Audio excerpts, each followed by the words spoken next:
একদম ছোট ছোট করে কেটে নেব। আর দেবো বেশি করে কোচানো একটু কাঁচা লঙ্কা।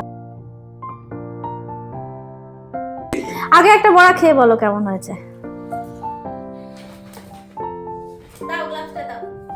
নমস্কার বন্ধুরা, কেমন আছেন সবাই? আলাপ নন্দিনীর একটি নতুন ভিডিওতে আপনাদের সকলকে স্বাগত। আজকে মঙ্গলবার, বাবু স্কুল বেরিয়ে গেল। আর এই দেখুন চিংকির কাণ্ড। বাবুকে একটা গ্লাভস বার করে দিয়েছিলাম জানেন, এই ঠান্ডাটার মধ্যে বললাম বাবু গ্লাভসটা পরে যা, ও তো পরে গেল না। তারপর চিংকির চোখে গ্লাভসটা পড়েছে। এবার আগে নেয়নি, যেই আমি ঘরে ঢুকলাম দেখি আমাকে দেখিয়ে চিংকি গ্লাভসটা মুখে নিয়ে এরকম করছে। দেখুন, ও কিন্তু ছিঁড়বে না, আর কি দেখাচ্ছে, মা দেখো আমি গ্লাভসটা নিয়ে নিয়েছি, দেখো দেখো। দেখছেন কাণ্ডটা? দেখুন গ্লাভসটা নিয়ে এবার কি করবে। ও দেবে না আমাকে গ্লাভসটা, ও নেবে। ওই দেখুন কি করছে, একেবারে পাগলি মেয়ে একটা আমার। এইরকম করলে চিংকির সাথে চিংকি খুব মজা পায় জানেন, আনন্দ পায়। এই যে একটু খেলতে পারে আমার সাথে, ও চায় আমাকে, কিন্তু আমার তো সময় হয় না, বলুন কাজ থাকে কত। তা আজকে তো মঙ্গলবার, আজকে সব নিরামিষ রান্না বান্না করব। দেখি আপনাদের দাদা বাজারে গেছেন, কি বাজার আনে সেই হিসেবে রান্না করব। চলুন তাহলে এবার নিচের দিকে যাই, ওর সাথে খেলা করলে হবে বলুন।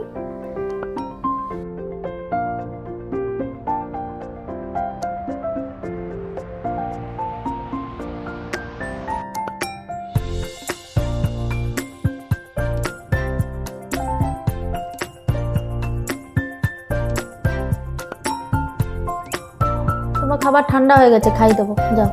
এই যে বন্ধুরা, চিংকির সাথে উপরে লড়াই ঝগড়া করে নিচে চলে এসেছিলাম। আবার চিংকি আমাকে মানাতে এসছে, মা রাগ করো না, আমার রাগ করো না। আর দেখি নিচে এসে দেখি আপনাদের দাদা বাজারে চলে গেছিল, বাজার নিয়ে এসছে। তাই এই দেখুন পনির এনেছে, আর এনেছে এই যে পালং শাক। তা পনির আর পালং শাক দিয়ে কি করবো বলুন তো? না না, আপনারা যেটা ভাবছেন সেটা কিন্তু করব না, পালং পনির কিন্তু করব না।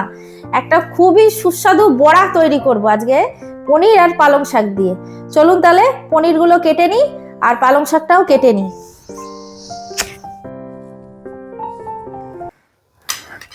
চলুন বন্ধুরা, পনিরটা কেটে নিই। আর পুরোটা এখন কাটবো না, আমাদের দাদাকে ওই করে দেবো যতটুকু, ততটুকুই পনির আমি কেটে নেব। এই যে পনিরগুলো ছোট ছোট টুকরো করে। আর এই রেসিপিটা বন্ধুরা আপনারা বিকেলে চায়ের সাথেও কিন্তু খেতে পারেন, দুর্দান্ত লাগবে। একদম ছোট ছোট করে কেটে নেব। আর এই বড়ার রেসিপিটা একদম নিরামিষ করব, আজকে তো মঙ্গলবার, আমাদের নিরামিষ, সম্পূর্ণ নিরামিষ একটা বড়ার রেসিপি। খেতে কিন্তু অসাধারণ, দুর্দান্ত। ডাল ভাত আর এই মুচমুচে বড়া থাকলে আর কিছু লাগেই না। এই যে পনিরগুলো আমি এই দেখুন এরকম ছোট ছোট টুকরো করে কেটে নিয়েছি। চলুন এবার তাহলে পালং শাকটা কেটে তারপর ধুয়ে তারপর কুচি করছি। পনিরটা তো এখানে এই যে ছোট ছোট টুকরো করে নিয়েছি। এবার এই যে পালং শাকটা ধুয়ে নিলাম খুব ভালো মতন। এবার পালং শাকটা কুচিয়ে নেব।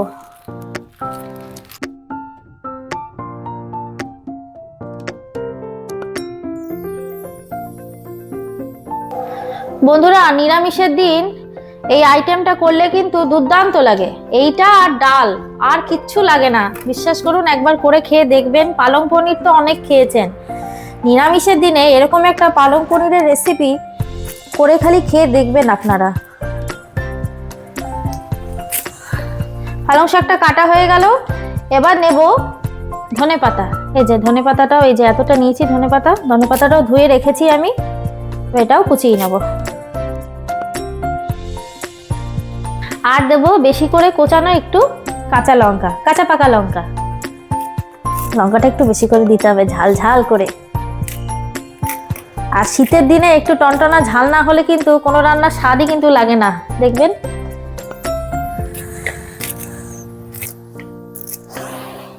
অনেকটা পরিমাণে লঙ্কা দিয়েছি। এইবার বন্ধুরা এর মধ্যে একটু আদা দিয়ে দেবো। আদাটা আপনারা বেটেও দিতে পারেন, আমি এই গ্রেটারে ঘষে দিচ্ছি। অল্প একটু আদা দিলেই হবে, একদম সম্পূর্ণ নিরামিষ। ব্যাস, আদা দিয়ে দিলাম। এইবার দেবো এর মধ্যে এই যে কাশ্মীরি লাল লঙ্কার গুঁড়ো অল্প একটু নিয়েছি, হলুদ গুঁড়ো, লবণ আর এই যে কালো জিরে। এগুলো এর মধ্যে দিয়ে দেবো।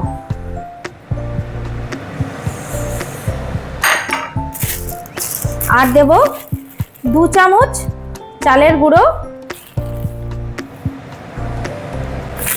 আর দেব 2 চামচ বেসন। তোরা সমস্ত কিছু তো দিয়ে দিলাম এর মধ্যে। এবার হালকা জল ছিটিয়ে ছিটিয়ে আমি এটা মেখে নেব। একেবারে বেশি জল দেব না, হালকা জল ছিটিয়ে ছিটিয়ে মেখে নেব। এই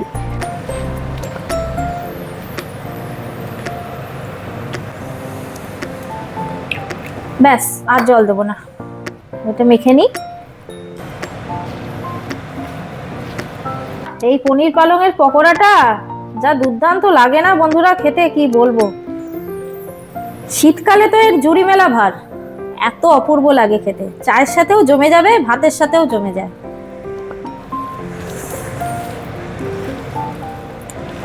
বন্ধুরা আমার মাখাটা দেখুন হয়ে গেছে খুব ভালো মতন।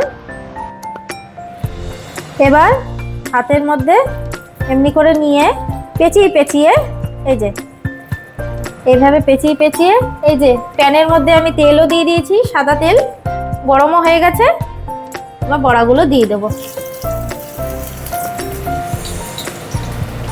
একদম মুচমুচে। এই আরেকটা দিয়ে দিই।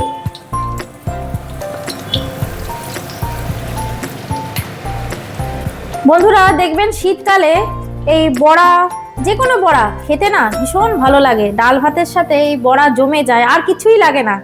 আর আমি দেখছি আমার অনেক বন্ধুরা সব সুন্দর সুন্দর বড়া বানাচ্ছেন, তা আমি ভাবলাম যে আমিও একটা বানিয়ে আপনাদের সাথে শেয়ার করি আমি কিভাবে করি এইভাবে পালং পনিরের বড়াটা।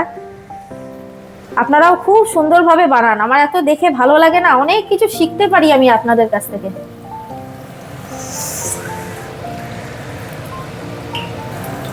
আমার ঘরে সবাই পালং শাকটা খুবই পছন্দ করে জানেন, আমিও খুব ভালোবাসি পালং শাকটা খেতে।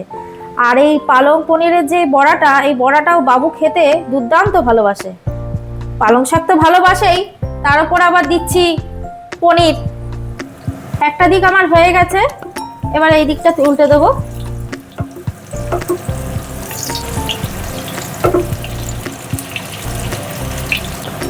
এই দিকটাও ভাজা হয়ে যাক। চলুন তাহলে সব কটা বড়া ভেজে তারপর আবার আপনাদের সামনে আসছি। এই বড়াগুলো ভাজা হয়ে গেছে, এবার তুলে নিই।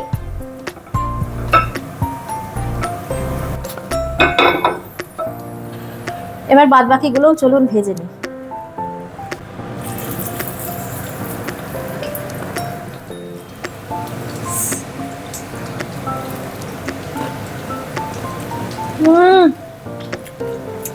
আমি আর লোভ সামলাতে পারলাম না বন্ধুরা, ভাজতে ভাজতেই খেয়ে নিচ্ছি। এবার আপনাদের দাদা খেয়ে বলবে কেমন হয়েছে। মচমচে খাস্তা, দুর্দান্ত এক স্বাদ। এই যে বন্ধুরা আপনাদের দাদা খেতে বসে গেছে। ওই যে মুগ ডালটা সেদ্ধ করেছিলাম না, ডালটার ফোড়ন দিতে পারিনি, ওই ডালের মধ্যে একটু লঙ্কা কুচি করে দিয়েছি। খেয়ে দেখো তো কেমন হয়েছে। খাবে নাকি? আগে একটা বড়া খেয়ে বলো কেমন হয়েছে।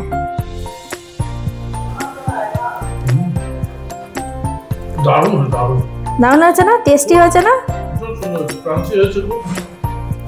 আচ্ছা ঠিক আছে, খেয়ে নাও তাই। সুন্দর। যাক বন্ধুরা, আসল জায়গা থেকে তাহলে সার্টিফিকেটটা পেয়ে গেলাম। ভালো হয়েছে বলছে, ভাবছিলাম যে সবকিছু ঠিক আছে কিনা নুন টুন। তাহলে বন্ধুরা আজকের ভিডিওটা এখানেই রাখছি, দেখা হচ্ছে আবার পরের একটি নতুন ভিডিওতে। আর আমার ভিডিওগুলো যদি ভালো লাগে তাহলে একটা লাইক শেয়ার করে দেবেন। আর যারা নতুন এখনো চ্যানেলটিকে সাবস্ক্রাইব করেননি তারা প্লিজ একটু সাবস্ক্রাইব করে পাশে থাকবেন। সবাই সুস্থ থাকবেন, ভালো থাকবেন, আনন্দে থাকবেন।